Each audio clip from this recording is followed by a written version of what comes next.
نحمده ونصلي على رسوله الكريم اما بعد فاعوذ باللہ من الشیطان الرجیم بسم اللہ الرحمن الرحیم معزز حاضرین و سامعین السلام علیکم ورحمۃ اللہ وبرکاتہ۔ محترم بزرگوں اور دوستوں، جیسا کہ آپ سبھی کو معلوم ہے کہ 25 دسمبر کو کرسمس ڈے منایا جاتا ہے، یعنی عیسائی لوگ عیسیٰ علیہ السلام کی پیدائش کا دن مانتے ہیں اور اس کو مناتے ہیں۔ میرے بزرگوں، سب سے پہلی بات تو یہ ہے کہ حضرت عیسیٰ علیہ السلام 25 دسمبر کو پیدا ہوئے، اس کا کسی بھی چیز میں ذکر موجود نہیں ہے، نہ تو قرآن میں اور نہ ہی بائبل کے اندر ہے۔ جو عیسیٰ علیہ السلام کی کتاب کو جو عیسائی لوگ مانتے ہیں اس میں بھی یہ چیز موجود نہیں ہے، اور ان کی سوچ یہ ہے کہ 25 دسمبر کے دن اللہ نے بیٹا جنا ہے۔ میری کرسمس ڈے کا معنی کیا ہے؟ اہل علم نے لکھا ہے کہ آج کے دن اللہ نے بیٹا جنا۔ نعوذ باللہ، اللہ تبارک و تعالیٰ اس شرک سے پاک ہیں۔ اللہ نے قرآن مقدس میں ایک سورہ اخلاص کے نام سے نازل فرمائی ہے، جس کو میں اور آپ پڑھتے ہیں۔ قل هو اللہ احد اللہ الصمد لم یلد ولم یولد ولم یکن لہ کفوا احد۔ اس میں کہہ دیا گیا ہے کہ اللہ ان تمام چیزوں سے پاک ہے، وہ بے نیاز ہے، نہ اس نے کوئی بیٹا جنا، نہ وہ کسی سے جنا گیا ہے، اور اس کا کوئی شریک نہیں ہے، اس کا کوئی پارٹنر نہیں ہے، وہ اکیلا ہے، وہ تنہا اکیلا ہے۔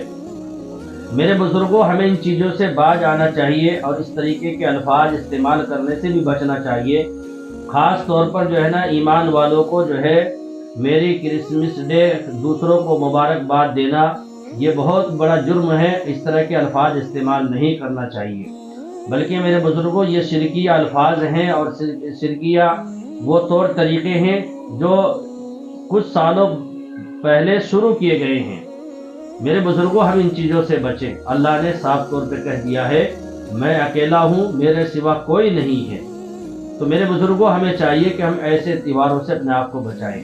ہم اس نبی کے ماننے والے ہیں جس نے ہمیں تہوار منانے کا طریقہ بتایا ہے، زندگی گزارنے کا طریقہ بتایا ہے، پیدائش سے لے کر مرنے تک، اور تمام طور طریقے ہم کو سکھائے ہیں، ہر چیز کی تعلیم سے آراستہ کیا ہے ہم کو۔ تو ہمیں ایسے تہواروں سے بچنا چاہیے۔ ہونا تو یہ چاہیے کہ ہم اپنے عیسائی بھائیوں کو بٹھا کر سمجھائیں، ان سے کہیں کہ دیکھیے، آپ بھی بائبل کھول لیجئے، میں بھی قرآن کھولتا ہوں۔ عیسیٰ علیہ السلام کی سیرت میں قرآن میں پڑھوں گا، آپ بائبل میں پڑھیے۔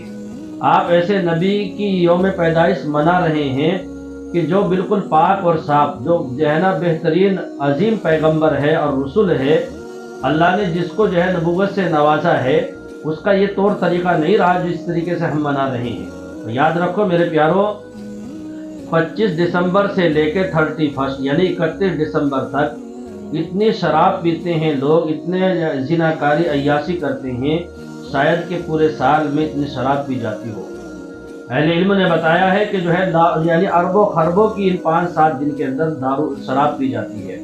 اب میرے بزرگوں، ہونا تو یہ چاہیے تھا کہ ہم 25 دسمبر کی رات کو اپنے گناہوں سے توبہ کرتے، اللہ کے سامنے روتے، اور اپنی زندگی کی شروعات نیک کاموں سے کرتے، تب تو کوئی مسئلہ نہیں تھا۔ لیکن یہاں بے حیائی اور عیانیت اور جو ہے نا اسی طریقے سے مکاری عیاشی اتنی عام کر دی جاتی ہے۔ میرے بزرگوں، ہمیں چاہیے کہ ہم اپنے آپ کو، اپنی اولاد کو، اپنے بچوں کو اس دن سے، ایسے تہواروں سے بچائیں، ایسے تہواروں سے بچائیں۔ میرے بزرگوں، ہمیں کوشش کرنا چاہیے کہ مذہب اسلام کے اندر ان تمام چیزوں سے خاص طور پر بتلایا گیا کہ ان چیزوں سے دور رہیں، ان چیزوں سے دور رہیں۔ میرے بزرگوں، ہمیں تو صرف تہوار منانے کے 2 ہی تہوار منانے کا حکم دیا گیا، عید الفطر، عید الاضحیٰ۔ تو ہم اپنے بچوں کو سمجھائیں اور ان کے نقش قدم پر نہ چلیں۔ اس لیے اللہ کے نبی صلی اللہ علیہ وسلم کی حدیث ہے، من تشبہ بقوم فہو منہ، جو جس قوم کے نقش قدم پر چلے گا، اللہ اس کا حشر اسی کے ساتھ کرے گا۔ تو میرے پیاروں، ہمیں چاہیے کہ ہم ایسی غلیظ اور بری حرکتوں سے، برے تہواروں سے اپنے آپ کو بچائیں، اور جتنا ہو سکے میرے بزرگوں اپنے آپ کو اللہ کے سامنے جھکنے والا، رونے والا، اپنے گناہوں سے توبہ اللہ کرنے والا بنائے۔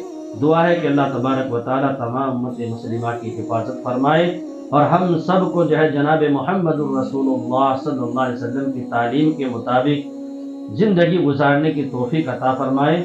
اور برے لوگوں کی صحبت سے اور برے کاموں سے اللہ ہم سب کی حفاظت فرمائے۔ السلام علیکم ورحمۃ اللہ وبرکاتہ۔